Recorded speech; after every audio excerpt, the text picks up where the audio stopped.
7 বছরের নিষ্পাপ শিশু রামিসার খণ্ডিত মরদেহের ক্ষত এখনো শুকায়নি। এর মাঝেই খুনি সোহেল রানার পৈশাচিক স্বীকারোক্তিতে স্তম্ভিত ও ক্ষুব্ধ গোটা দেশ। রামিসার এমন বর্বরোচিত মৃত্যু মেনে নিতে পারছে না কেউই।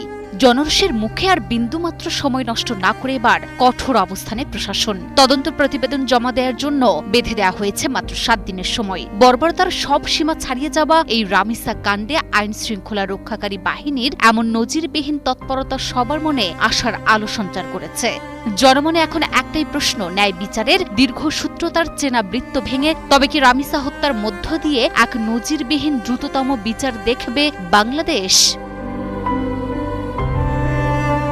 বয়স মাত্র 7 বছর, যে বয়সে হাতে থাকার কথা ছিল বই খাতা, সেই বয়সে এক নরপিশাচের লালসার বলি হতে হল নিষ্পাপ শিশু রামিসা আক্তারকে। রাজধানীর পল্লবীতে 2য় শ্রেণীর এই ছাত্রীকে শুধু ধর্ষণই করা হয়নি, হত্যার পর লাশ গুম করতে চালানো হয়েছে পৈশাচিক বর্বরতা। এই নৃশংস হত্যাকাণ্ডের ঘটনায় নড়েচড়ে বসেছে প্রশাসন। আইন, বিচার ও সংসদ বিষয়ক মন্ত্রী মোহাম্মদ আসাদুজ্জামান স্বয়ং ডিএমপি কমিশনারকে নির্দেশ দিয়েছেন আগামী 7 দিনের মধ্যে জমা দিতে হবে মামলার তদন্ত প্রতিবেদন। দ্রুততম সময়ের মধ্যে এই বিচার নিশ্চিত করার প্রত্যয় ব্যক্ত করেছেন আইনমন্ত্রী।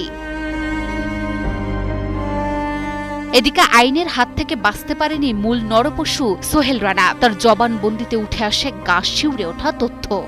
আদালতে ফৌজদারি কার্যবিধির 164 ধারায় স্বীকারোক্তিমূলক জবানবন্দি দিয়ে নিজের পৈশাচিকতার কথা অকপটে স্বীকার করেছে এই ঘাতক। গত 19 মে সকালে কৌশলে রামিসাকে নিজের ফ্ল্যাটে ডেকে নেয় প্রতিবেশী সোহেল রানা। সেখানে জোরপূর্বক ধর্ষণের পর শ্বাসরোধ করে হত্যা করা হয় অবুঝ শিশুটিকে। এখানেই শেষ নয়, লাশ গুম করার উদ্দেশ্যে স্ত্রী স্বপ্নার সহায়তায় রামিসার মাথা কেটে আলাদা করা হয় এবং ক্ষত বিক্ষত করা হয় শরীর। আদালত সূত্রে জানা যায়, জবানবন্দিতে সোহেল জানান ঘটনার আগে ইয়াবা সেবন করেছিল এই ঘাতক। জানায় ভুক্তভোগীর পরিবারের সঙ্গে পূর্ব কোনো শত্রুতাও ছিল না তার। তদন্ত কর্মকর্তা পল্লবী থানার উপপরিদর্শক ওহিদুজ্জামানের আবেদনের প্রেক্ষিতে আদালত ঘাতক সোহেল রানা ও তার স্ত্রী স্বপ্নাকে কারাগারে পাঠানোর নির্দেশ দিয়েছেন।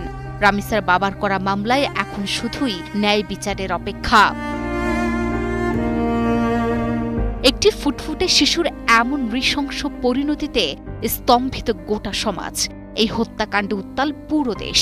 হত্যাকাণ্ডের সঙ্গে জড়িতদের কঠিন শাস্তির দাবি তুলেছেন দেশের সাধারণ মানুষ থেকে জনপ্রিয় ব্যক্তিরা, সাথে রয়েছেন রাজনৈতিক ব্যক্তিরাও।